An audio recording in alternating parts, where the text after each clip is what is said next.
booba léegi ça fait 2 à 3 mois xale yi jànguñu comme président dafa décider ne dañuy delloo xale yi ci école yi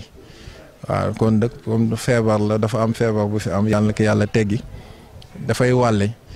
waaw te feebar boobu nag bu xale yi laa ñëw war nañ jël matuwaay yi ñu war a jël yëpp ci école bi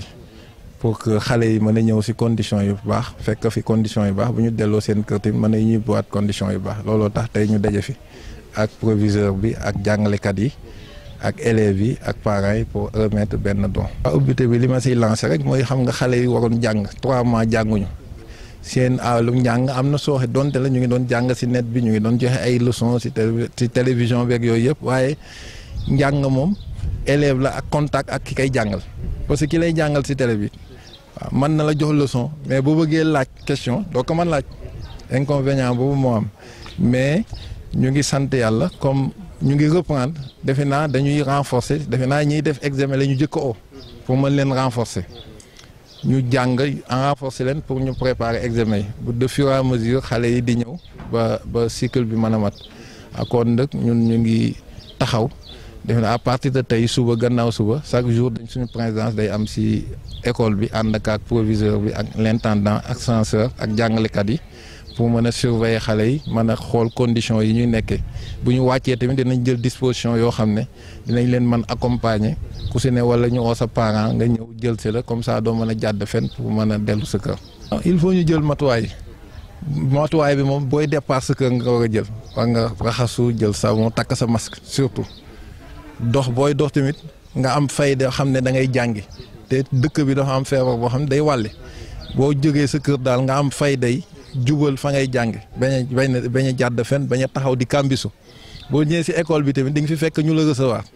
proviseur bi na la recevoir ak ñi mu ko seexal ñëpp ak parents yi classe bi nga war a dem defar nañ ko mettre conditions yi boo duggee ci classe bi boo wàccee tamit dinañ jëlaat matuwaay yëpp pour nga mën a dellu sa kër pour feebar bi nga mën ko jël ci mbedd mi yooyu yëpp dinañ ci ànd dina jafe ndëkk waaye loolu dafay laaj taxawaay rek bu ci ñëpp dugalee seen loxo parents yi dugal ci jàngalekat yi dugal ci proviseur bi ak ñi nga xam ne sax ay bonne volonté lañ ak association yi bàjjenu gox yi tout le monde bu ñu ci dugalee seen loxo rek defe naa mën nañ jàng yeggali jàng mi te xale yi benn feebar du leen contaminé. bon pour prévention bi damay wax ne ñun dañu commencé woon liggéey ak le ministère ci kaw boo wàcc ci suuf donc loolu mooy répercuté wu actuellement nii mais état bi am na lu mu war a joxe parents d'élèves am na lu ñu war a joxe. li ma sa mairie de Dakar bi nga xam ne ville de Dakar bi yore aussi njàngale ma ci lycée yi am na lu ñu war a joxe ñun parents d'élèves dañuy ñëw en appoint aussi pour joxe suñu contribution sur ça donc andi nañu 35 cartons yoo xam ne matériel didactique la bu ñu benn ONG bu nekk France bu tudd Sésame jàppale à travers son représentant exécutif au niveau du Sénégal monsieur Thiombane bi ñu jógee ci loolu andi nañu ay gel andi nañu ay masque au nombre de 900 andi nañu daal lépp loo xam ne matériel la pour accompagner école bi mais loolu dafay war a nekk loo xam ne day dolleeku ci li nga xam ne moom la mairie war a joxe ville de Dakar ak li nga xam ne moom la état du Sénégal war a joxe. maa ngi leen di sant di leen gërëm bu baax a baax si laaj yi ngeen may laaj di leen sant di leen gërëm aussi si sama turu waa école yëpp donc ni ngeen ko gisee gis ngeen professeurs yi ñu ngi nii toog ak ñun ñëw wuy sinu léegi li nga xam ne nag mooy mesures yi. ba xam ndax mate naam matewul ñun loolu def nañu ay réunion ak suñu ay kilifa yi aussi xamal nañu ni li ñu wax ak li ñu sàmmonte ak ñun li ñu waxanteeg ñun daanu ko sàmmoo daanu ñëw ci école bi indil ñu li nga xam ne loolu la ñu war a mën a indi yépp ba nga xam ne li nga xam mooy mesure barrière yi ñun daanu ko mën a respecté am na nag lu ñëwagum loo xam ne lii ñëw na tey suñu association des parents d'élèves indi ko fi loo xam ne ay masque li nekk ci wàllu ay masque nekk ci wàllu ay savon nekk ci wàllu ay nuñ koy waxee dispositif de lavage des mains ak yooyu yëpp yooyu indil nañ ñu ko léegi li concerné nag ñun suñu académie muy académie de Dakar aussi suñu kilifa wax na démb ci télé bi et wax na ni incha allahu tey jii lépp daañu ko matale lépp dina ñëw UNAPES aussi mi ngi fii nii également toog ñoom aussi am na lu ñu indi ba pare aussi ñu ngi ñuy xamal daal ni li nga xam ne loolu la ñu war a jot yëpp ñun daañu ko jot ñun nag dañu toogoon fii le 18 ñu defoon fi benn réunion boo xam ne bii ñun ak suñu prof yi ñoom ñëpp wax dëgg yàlla ñu bàyyi seeni soxla yëpp ñëw toog pour ñu xalaat naka la ñuy def ba nga xam ne pandémie bii nga xam ne moo lëmbee réew mi lëmbee àddina ñu mun a xool ñun te reprise war a am nekk loo xam ne lii suñu état du Sénégal daf ko bëgg reprise bi war a am ñoom ñu ñëw fii ñu toog waxtaane ko bi ñu ñëwee nag le 18 waxtaane nañu ko ba tegoon nañu sur pied benn comité boo xam ne bi comité de veille et comité d'alerte la comité boobu nag bi ñu ko tegee tey jii lañu leen di installer officiellement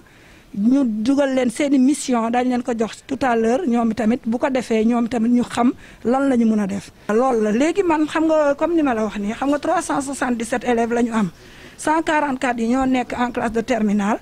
kii yi nu ma koy waxee 233 yi ñoom ñoo nekk en classe de troisième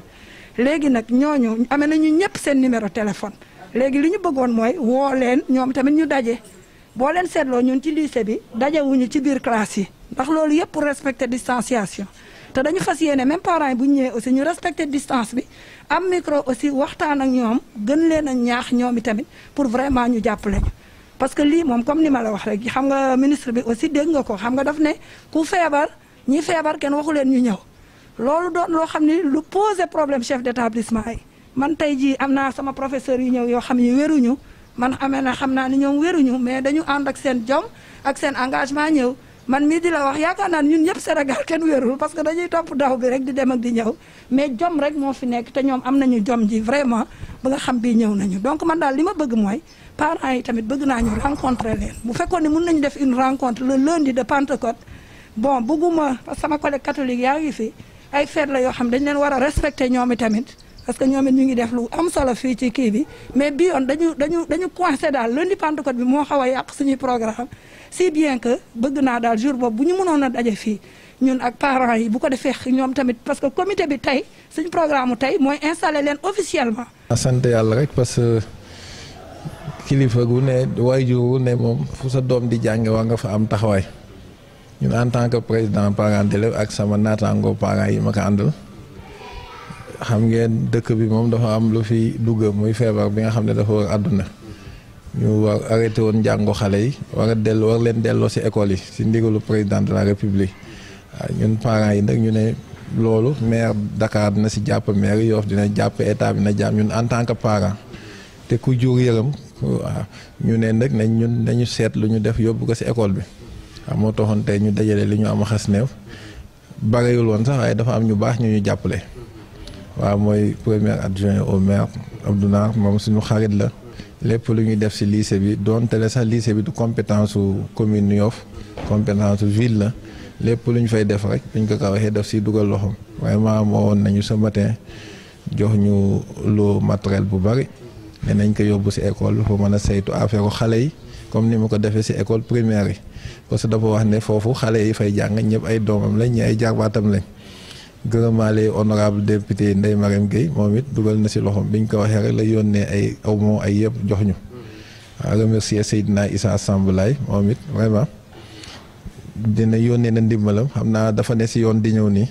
moom it jàpp na ci bu baax vraiment remercier population Yoff yëpp remercier parents yi ku ci ne joxe na li nga am ba ñu wut ay masque ut ay gel ut savon ak li ñu maire jox ak li ñu partenaire jox vraiment ñu remettre que école bi jàppale proviseur bi ak ñamu àndandool ci école bi